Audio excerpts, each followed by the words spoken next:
Din's helmet rule wasn't a gimmick. It was the foundation of his identity. It shaped every instinct he had, every boundary he formed, and every way he kept himself distant from a galaxy that had taken everything from him. The helmet wasn't protection from blasters. It was protection from vulnerability. Din didn't have a home, a family, or memories that comforted him. He had a creed, a rigid, absolute structure that told him who he was when nothing else did. Never remove your helmet wasn't a rule. It was a lifeline. The power of the helmet rule came from how much it limited him. It kept Din locked behind a mask, forcing every expression of emotion to come through action rather than face. When he comforted Grogu, when he accepted a mission, when he formed a bond, it all had to work around the fact that he was hidden. That limitation made every gesture more meaningful. It created a tension the audience could feel. Din wanted connection but couldn't show it physically. The rule didn't just shape the world, it shaped the way we watched Din try to navigate it. This rule became the emotional engine of Season 1. Din protecting Grogu wasn't powerful just because he cared. It was powerful because he cared despite the creed that forbade attachment. The distance created by the helmet made their bond intimate in a quiet, understated way.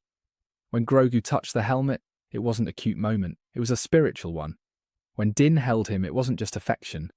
It was a violation of a rule he had lived by his entire life.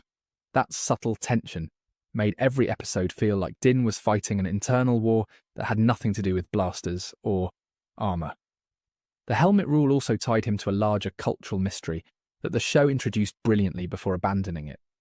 "This is the way" wasn't just a catchphrase. It was a survival mechanism created by Children of the Watch, an extremist sect clinging to ritual after Mandalore fell. Din wasn't part of mainstream Mandalorian society. He was part of a rigid, isolated pocket of survivors who built walls around themselves to cope with loss. The helmet rule wasn't random. It was a trauma response, a literal mask for a cultural identity shattered by genocide. Din followed it because it was all he had ever known.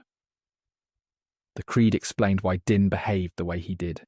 His stiffness, his discipline, his reluctance to trust. It all came from being raised in a belief system that equated vulnerability with danger.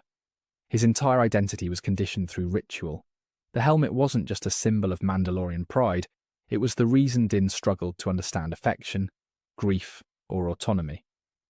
It created a character who was quietly tragic, a man taught to survive, not to live.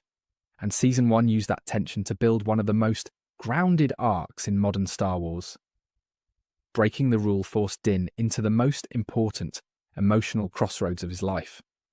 When he removed the helmet to save Grogu, it instantly reframed the creed. The question was no longer, what must I obey, but who do I want to be?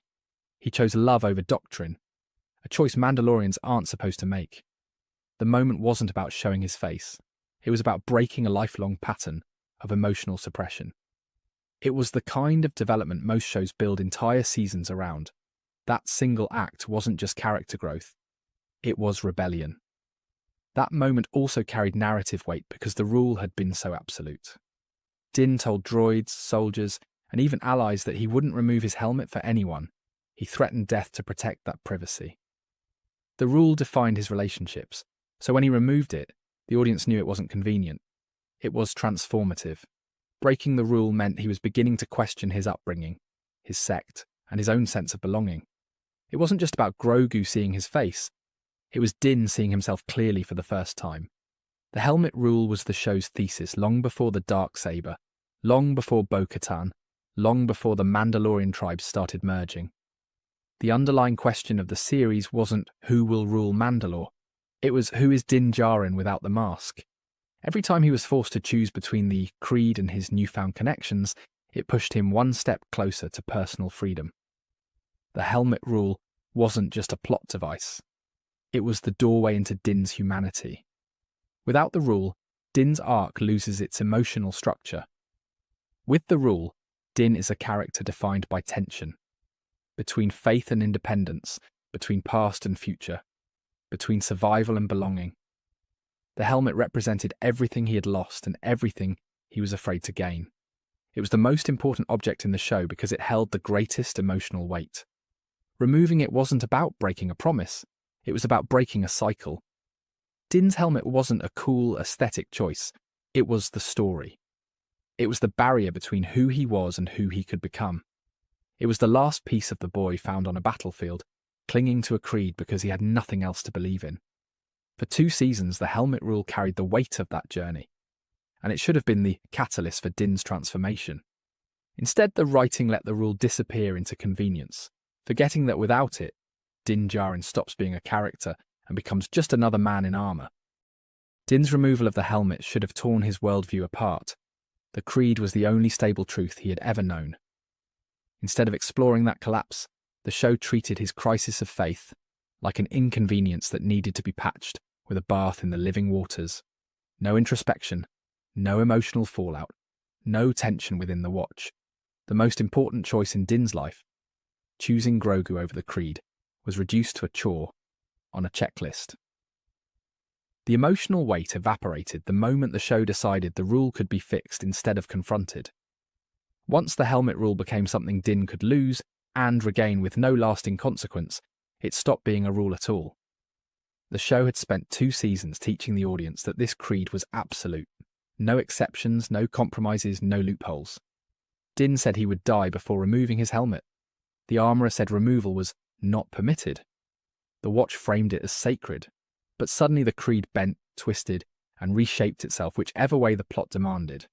The writers didn't just break the rule, they broke the internal logic of an entire culture. The inconsistency spread fast. Din removes his helmet and is banished. Grogu removes Din's helmet and there's no punishment. Bo-Katan removes her helmet for entire arcs and is celebrated. The armourer removes her helmet in some scenes but not others. A creed that once felt deeply rooted in ritual and trauma became a costume policy. When a cultural rule stops affecting the story, it stops meaning anything.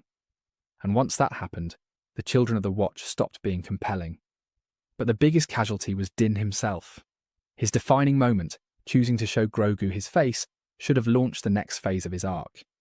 It should have forced him to question what the creed meant, whether he wanted to continue living as a zealot, and whether the version of Mandalorian culture he inherited was worth following. Instead, he regressed. Season 3 locked him back into obedience, stripping away the growth he earned through sacrifice. Din went from being a man wrestling with identity to a man running errands for ideology. His character flattened instead of deepening. And with that flattening, the show lost its emotional axis. Every powerful moment from seasons 1 and 2, the handshake with IG-11, the standoff with Moff Gideon, the tearful goodbye to Grogu, carried emotional force because Din was a man at war with himself. Protecting Grogu wasn't just a fatherly act, it was a violation of everything he had been raised to follow. That contradiction gave Din weight. Once the show erased that contradiction, it erased the tension that made him compelling. Without the helmet rule, Din stopped growing and started drifting. The decision also deflated the cultural stakes that could have defined the series. The Children of the Watch and the mainstream Mandalorians were set up for ideological conflict. Ritual versus pragmatism. Zealotry versus evolution. Old Mandalore versus new Mandalore. That clash should have shaped the entire 3rd season. Instead, the creed became a prop that the show refused to interrogate. The Watch accepted Din again instantly. Bo-Katan became their leader without resolving the philosophical difference. The creed, once rigid, suddenly allowed exceptions without explanation. This robbed the Mandalorian culture of the complexity it desperately needed. Star Wars thrives when cultures feel ancient, lived in, and contradictory. The Mandalorians in earlier seasons had a real sense of depth: trauma, exile, tradition, prejudice, and pride. All of that vanished when the helmet rule turned into a narrative on-off switch. The culture went from a layered society shaped by tragedy to a loose collective wearing helmets whenever the writers wanted cool visuals. Din's relationship with Grogu also suffered. Showing Grogu his face was the climax of their emotional bond. The moment Din chose fatherhood over faith, that should have changed everything. Din should have become more open, more vulnerable, more uncertain. Grogu should have become the catalyst for Din to challenge the Watch, not rejoin it. Their dynamic should have expanded, not reset. Instead, the show acted like the moment never happened. Din didn't discuss it. The Watch didn't question it. Grogu didn't grow from it. A bond that was built on sacrifice suddenly felt static. The irony is that the helmet rule could have made seasons 3 and 4 the best in the franchise. Din questioning the creed could have mirrored real-world themes. The courage it takes to challenge your upbringing, the fear of disappointing your family, the struggle to redefine yourself after leaving a strict community. Instead, the show ignored all of that depth to chase spectacle. The emotional story, the one the audience cared about, was traded for missions, monsters, and set pieces. And worst of all, by discarding the helmet rule, the show abandoned the central metaphor of Din's journey. The mask wasn't a prop, it was a prison. It represented the boy who lost everything, the warrior who hid everything, the father who feared everything. The moment he took it off, he became someone new. Or rather, he was supposed to. That moment should have opened a doorway for Din to discover his own identity outside the creed. Instead, the writers slammed the door shut and pretended the threshold never existed. Din's helmet wasn't just a piece of armour, it was the show's beating heart. And when the show stopped caring about the creed, it stopped caring about Din Djarin. Without the rule, he wasn't on a spiritual journey. He wasn't confronting his past or defining his future. He was just a man in a suit. A passenger in his own story, stripped of the narrative weight that once made him one of Star Wars' most resonant characters. The tragedy is simple. The writers didn't just drop a plot point, they abandoned the story's soul. The helmet rule was the emotional gravity of the Mandalorian, pulling every relationship, conflict, and character beat into orbit. Without it, everything drifted. Din drifted, the culture drifted, the meaning drifted, and the show lost the one thing that made it truly profound.